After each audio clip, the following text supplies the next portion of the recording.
Okay, here's a game that I played just a couple of days ago. I was black. The time control was 11 minutes with 4-second increments. Both players get 4 seconds in each move.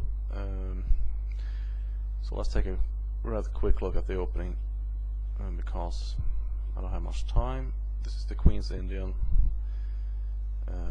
old main line. I believe that I went out of book, or maybe he went out of book after. Okay, he should have played d3 to stay in book, but he played instead d3, obviously with the idea to finger shadow his bishop. Bishop b7, bishop g2, castles, bishop b7, d4, d5, and already more or less I have complicated things, because after knight e5 we can see that his bishop is now covering this diagonal, while my bishop is not really protected. Okay, there are lines in where black can play queen c8, but on the other hand my d5 pawn is rather weak, so I didn't play a very good game. And here my idea with knight a6 was that obviously I can't play knight d7 because then he can just take on d5. So knight a6 also prepares maybe someday c5, but I think it's kind of obvious that I haven't really made a very good opening in the first place. And he played bishop e2 at c6, and already, I mean, c6 is not a very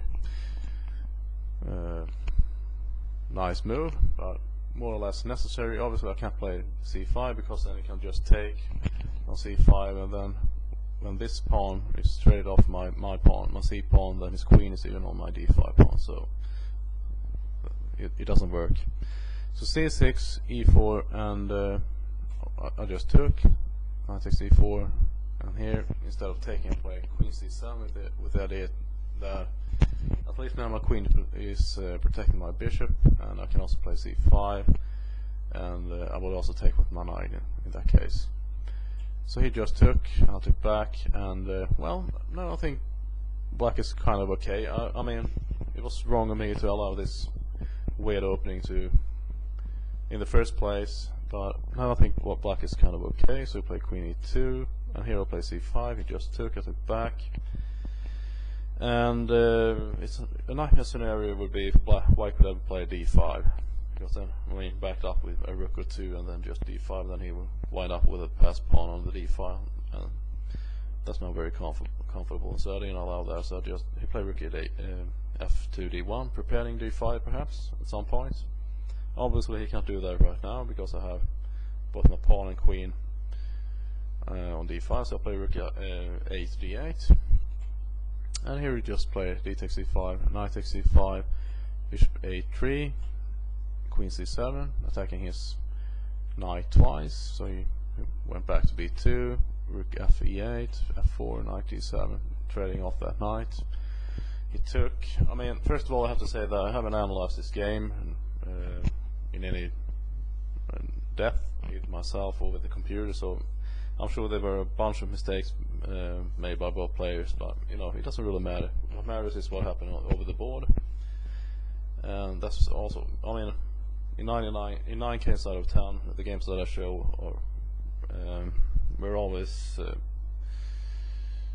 I mean, I haven't actually analyzed the games, so what you see is what actually happened over the board. So he took, bishop takes b2, took back, rook takes, and now I think we can see that black has some sort of advantage already, because I mean, despite the fact that my opening was rather strange and he did have some sort of advantage, but now I have the d file, so I played h5 just to mix things up, queen e5, and now he's threatening to play f5. I just went h4.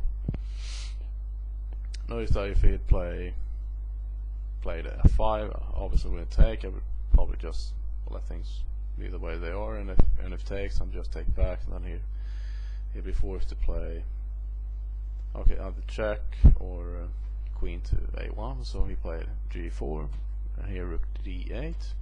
I was expecting f5.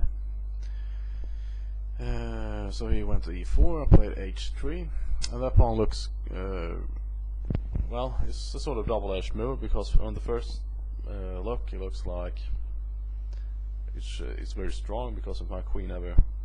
I mean, if I ever get this diagonal, it looks very dangerous, and a pawn like that can actually be very dangerous because even though white is trying to win that pawn, but it's far from that simple. So I play queen d2. Obviously, he can't take because then, I mean, I can just take his rook. So you play rook e2, and here I checked, king f2, and now rook d3. So I managed to keep my pawn, and but this is where I just sort of mess things up. I mean, obviously black has a better game, so let's just go to the end game more or less. Okay, I'll pick up this a2 pawn, and here play queen f3. Obviously, because I was attacking his b3 pawn. If king takes h3, and then just queen takes b3 with check. So we play queen f3 to protect that, because my pawn on h3 will fall anyway. I played a5, and here after queen. Okay, queen a3 again. The reason he played king to g3 was that my idea was to play a4, and when his king was over here on h3, the pawn would be lost. I would just take the pawn and make a queen. So we played the king back, and here I made a mistake.